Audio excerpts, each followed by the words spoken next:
Welcome back to my channel. If you're new, I'm Teryn and I make a lot of skincare focused beauty content as well as fashion and life content. If that interests you, feel free to check out my other videos. I'll put links to some of my playlists in the description and subscribe.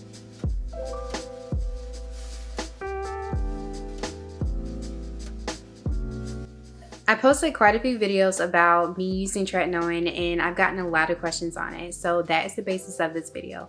And I will always emphasize that I'm not a professional, but I'll put links to skincare professionals in the description. I'll put dermatologists and estheticians that post YouTube content, TikTok content, Twitter content, Instagram content, so you guys can check them out because they're all wonderful.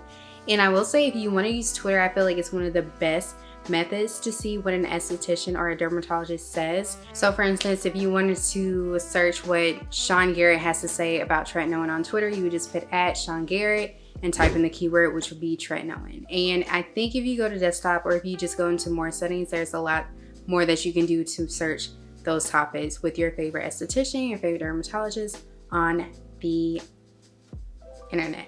I would utilize that versus adding them, just because a lot of things have been said before on their social media. So just utilize that is one of my favorite things. So let's get into it. I'm going to answer some questions that I've gotten. I figured it would be a good idea to compile all the questions that I've gotten about tretinoin into one video so that I can help anybody else that might have not seen a comment or maybe had a question and just like didn't think of it, because there's no such thing as a stupid question. So the first question is actually not a question, it is a statement. So in one of my videos, someone commented that I use a lot of tretinoin and sometimes it can be counterproductive.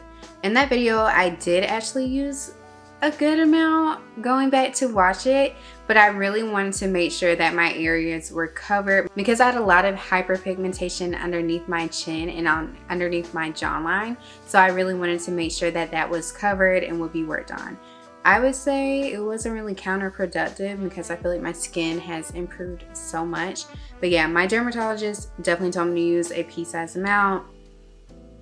But yeah, like it was, I mean, I'm not saying to use a lot. Okay, so this isn't really a question either, but it says currently on 0.05%. My skin keeps purging. Thinking if I should fall back to 0.025%, which didn't really purge my skin much but gave me glowy skin. I always say to do what's best for your skin. I will say, however, with this skincare treatment, the purge comes from your skin cells turning over quicker. So it's basically bringing up whatever gunk, whatever is underneath that surface, it's just bringing it up quicker to therefore overturn your skin cells, get rid of those dark spots, inflammation, whatever is there to, you know, bring you that nice, healthy skin care look and help alleviate your issues with your skin. So that's what I would say. I do say do whatever makes you feel comfortable. I understand going through the purge can be miserable. I went through mine in December, January, and it wasn't terrible, but I had some saving grace because I wore the face mask, and then at the same time, that face mask can kind of irritate it. Do whatever is comfortable for you. If your skin is actually improving while you're on that lower dosage, I would think it would be okay for you to just stick to that. But if you did increase, there might be a reason why you increased. So do whatever is comfortable for you, but just know like that purge is not gonna last forever. The real first question in this video is from someone named Shelby, and she said, "Hi, did you apply the tretinoin every night or every other night?" When I first started using tretinoin, I applied it maybe 2 to 3 times a week. I had gaps between when I applied the tretinoin just because I knew that this was kind of gonna gear up my skin. It was gonna, you know, make some changes. So I knew that I wanted to have the least amount of irritation as possible because I did start a new job around that time and I had to be around people. I honestly stopped caring about what people thought about my skin. I hadn't worn makeup like that. Like, I have not worn makeup to work. That's just a side note. But I worked my way to like every 4 days, every 3 days, every 2 days, and then every day. You can apply it in whatever frequency you feel comfortable with. I know some people just do it every other day, every 2 days, every 3 days, like maybe just like 3 to 4 times a week. Do whatever makes you comfortable.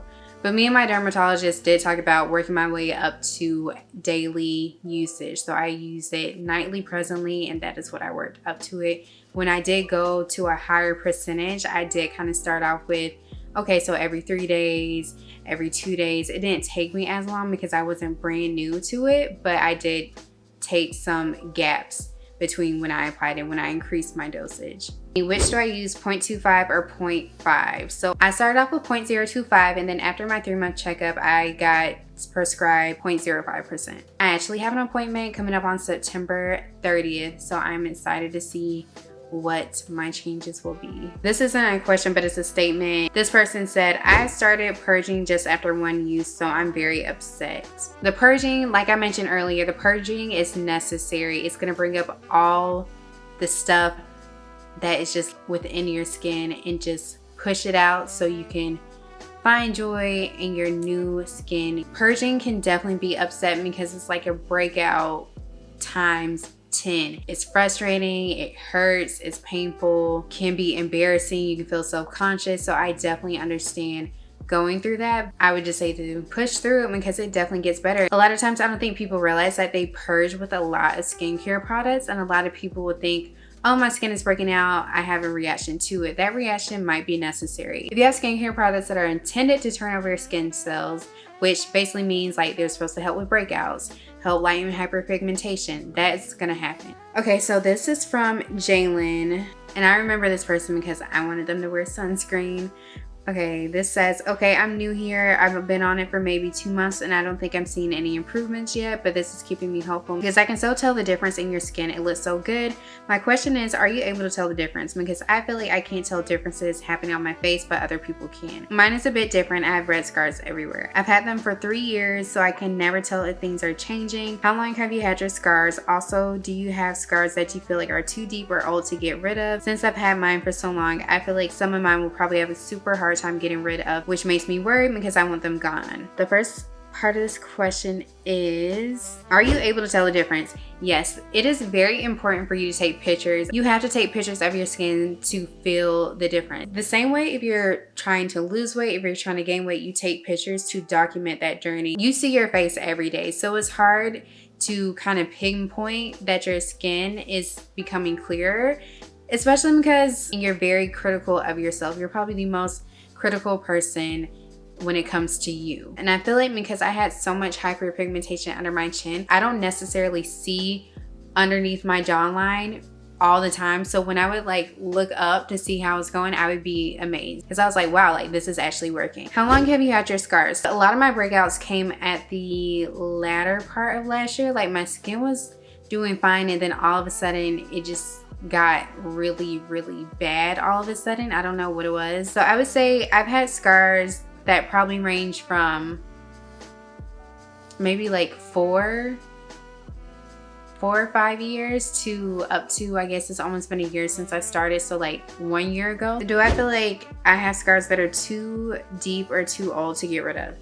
Not necessarily. I will say if I do increase my tretinoin percentage and I don't see a lot of it fading away how I want it to, I probably need to wear more sunscreen, of course. But if I still have a little bit that I'm like just being nitpicky about, because I'm honestly like really happy where my skin is right now, but it could still improve. I do think some of my old scars are taking a long time, like around my cheeks, especially because I still get breakouts around that time of the month. But I do have some things that I'm really trying to kind of help with that and help with my stress levels. I feel like the next step, I might get a chemical peel if that's necessary. I might try microneedling. I might just try something else if I feel like that is something that is necessary with my skin. And of course, I'll cover that in this channel. I started using TRETINOIN 0.025 from January this year 2021. I started by applying once in a week, and then almost after 2 months I started applying every night.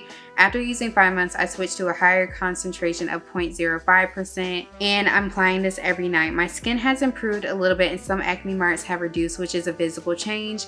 But the strange thing is I didn't break out much, neither experienced any peeling on my skin. Just want to know, is it normal? I also apply glycerin on my skin 30 minutes after I apply tretinoin, and above glycerin I apply olive oil every night. So what this person is asking, is it normal that they didn't break out much nor experience any peeling on their skin? Everybody's skin is different. I've seen where some people, their skin peels a lot. I didn't experience that. I would get dry patches, and I think a lot of it could have been coming from maybe I was applying a little bit too much, but it was also really cold and dry. and I did change environments, and I was kind of working in a cold, dry environment, and I'm used to a lot of humidity. So I do think that had an effect with me, but is this normal? Everyone's skin is different, so that is normal for you. Like, what is normal for me is not gonna be normal for you. I will say, typically people's skin does purge, does peel, does flake a bit, but that's not necessarily the end all be all for everyone. So I think it's okay if you don't experience that. This is another statement. Ask your skin about incorporating clindamycin into your routine. In addition to the tretinoin, it will significantly diminish the chances of breakouts. Clindamycin is already in my routine, in case anybody was wondering about that. This person said, kind of funny question. What if you work at night and sleep in the morning? Can I use tretinoin at morning when I sleep? There will be no sunlight getting through my bedroom. So this is not a funny question at all. This is actually a great question. Everybody has a different lifestyle. Everyone has a different routine. This is an amazing question. So I would say, can I use tretinoin at morning when I sleep? Yes, I would think so, as long as you're using, and they said no sunlight will be getting through their bedroom. So I'm sure they have like blackout curtains. I would use it in the morning while I sleep, because if there's no sunlight getting to you, that's fine. But I would make sure, even if you're working at night, wear sunscreen, because the sun is out at night still. Like, the sun is always out. Definitely make sure you wear your sunscreen when you leave the house. And if you end up moving around the house, make sure that you avoid the sun as much as possible. But yes, it is okay for you. In my opinion, it is okay for you to use tretinoin in your morning while you're sleeping. So this person asks, how's your skin doing? I got tretinoin because of your video. I will actually be posting my 9-month update using tretinoin towards the end of the month. I believe it will be September 29th. I'm really excited about that video. My skin is going great. I noticed that I get a lot of breakouts, and I'm not sure if it's necessarily hormonal or what. I would think so, because I think it's stress, because I get breakouts if there's some event in my life just kind of like throws me for a loop. I kind of am breaking out on my chin right now, and I know what the root of that was. So I'm trying to tackle that better and just make sure that I keep wearing my sunscreen. But like I mentioned earlier, I am going to be trying out something new to kind of help with my stress levels, because overall I'm not super stressed, but it's outside sources that affect me and then just kind of like throw me for a loop. This person said, I just started using Retin-A gel 0.025. Is it normal to feel harshness and a little burning sensation while applying? That is not normal. I would say if this is how you're feeling using tretinoin, you need to prepare your barrier, your skincare barrier. I will put a link to how you can do that in the channel. Prior to starting tretinoin, I basically cut out any extras in my skincare routine that weren't absolutely necessary. So basically in the mornings I was washing my face and using sunscreen, and then at night I was washing my face and moisturizing my skin. So that is the barrier. I would do that for 1 to 2 weeks depending on how your skin is feeling before you start using tretinoin. You need to make sure that your skin barrier is intact prior to using tretinoin. This is why I think this person was dealing with a little bit of burning and a harsh stench. If that is how your skin is reacting, I would stop using tretinoin temporarily. This question is it bad to use tretinoin and clindamycin at the same time? No. I have a video on my channel of my morning skincare routine, and that is when I apply my clindamycin, as well as at night. Tretinoin and clindamycin are actually prescribed together a lot. They help each other to boost effectiveness. Clindamycin is a topical antibiotic that is used to combat bacterial breakouts. I use them together and they go hand in hand, and it's great.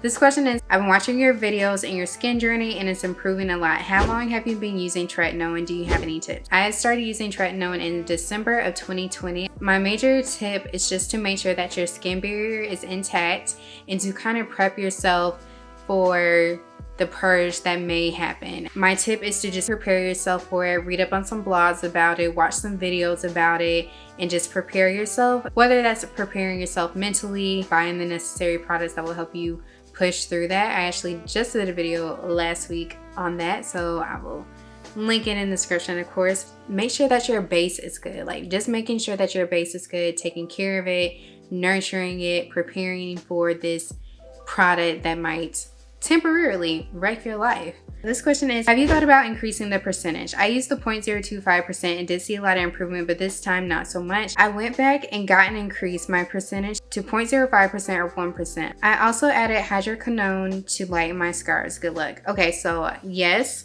I thought about increasing the percentage. I'm going to the dermatologist later this month to see about getting my percentage increased. I did go from 0.025 to 0.05%, but that is what I'm going to talk to them about and just see like what they think about my skincare routine. I did move, so I did get a new dermatologist. What helps me going into these appointments is just to prepare myself as much as possible, assess my skin, look at my pictures, see where I want my skin to go from this point, and just kind of communicate that to my doctors and the professionals there. This question was, great video, where did you get your Retin-A from? I live in the United States, so it has to be prescribed for me. There are over-the-counter options that you can have that is not tretinoin, but it's a retinoid like different. But if you want tretinoin and you live in the States, you have to get it prescribed to you by a doctor. What can I use the morning after tretinoin? I'm actually putting a link to what to avoid while using tretinoin. There is this one article that says like you cannot use sulfur. I use that, and that you cannot use benzoyl peroxide. I use that. My dermatologist actually recommended that I use a benzoyl peroxide face wash to help with my breakouts, and then I use a sulfur mask, which isn't like 100% sulfur, but it's like 10% sulfur that helps with my breakouts at night. So, but I actually use those before I apply the tretinoin, and I have not had any adverse reactions to it. And if I see a professional on YouTube have like a video about this, or if I can find a blog or something from a professional, or just like a credible website, I will put it in the description box so that can be properly answered for you. So this is Alright, I'm a Guy. My skincare routine is much more simple. I have a cleanser which I will use in the morning and at night. I also have a BHA, but I'm starting tretinoin, so I guess there's no need for that as well. This is my routine. I cleanse in the morning, then I use moisturizer, and then I add my sunscreen. Later that day before bed, I cleanse my face to remove dirt and sunscreen I put on that day. Then I moisturize my face. After I add the tretinoin and head to bed, is this fine? Do I really need to add more moisturizer after applying tretinoin? I see everyone using toners, vitamin C serums. Is it really necessary? And this is actually a good question, because I'm pretty sure someone on this channel asked me if I'm going to add like more serums or something to this channel, and I actually cannot find that comment. I will answer that with this. So BHA is a beta hydroxy acid. It's a type of chemical exfoliant. BHAs and AHAs, which is an alpha hydroxy acid, are used to exfoliate the skin. A common BHA is salicylic acid, which is used to treat acne. I would say no, there's no need for that as well. Do I really need to add more moisture after applying tretinoin? I would say no. It depends on how your skin is feeling. So when I first started tretinoin, I added that because one, it was winter, and two, tretinoin was just like, it was something so new to my skin, and because I did that barrier, my skin was kind of like, oh, like, we're relaxed. But tretinoin definitely like revved up my skin. That's why I applied the healing ointment to my skin after applying it, just because I was going through a lot during that time. I see everyone using toners, vitamin C serums. Is that really necessary? I would say no. I honestly prefer to have a very simple basic routine, and it's honestly helped me as I document this through my channel, because that way you can see if I'm just using X, Y, and Z, you know my skin is actually improving. I can't really attribute my skin's improvement to other things, because that is solely what I'm doing, just the most basic of basic routines. Just the tretinoin, the benzoyl peroxide face wash, and the clindamycin is basically what I'm doing. If you want to add toners, if you want to add vitamin C serums, that's really up to you. You can talk about that with your dermatologist or your esthetician, but I feel like for me personally, I don't really find it necessary. I do use the hyaluronic acid to bring back moisture and hydration to my skin, but other than that, I'm pretty fine with my routine. Okay, so my last question is kind of a repeat, but we really want to emphasize at this point. The question is, hi, my dermatologist prescribed me tretinoin, and I'm a little scared to start it. I feel like my skin barrier is really damaged. My skin feels dry whenever I moisturize it. It feels tight and dry and less oily. Should I wait using it? I would say absolutely wait to use it. If your skin is not good, do not start tretinoin. Make sure your skin is good. And what I mean by good is make sure that it's moisturized and hydrated. Your skin should not be dry, tight, and oily. Your skin should feel how it typically does for you. So for instance, I have oily skin. So going into this, it was still oily. My skin wasn't tight. It wasn't dry. Like, it wasn't burning when I applied tretinoin. So I knew my skin barrier was good. And I am going to do a video on how to make sure that it is intact, because that's clearly something that's important to you guys. That is my last question. And I will do comment of the week.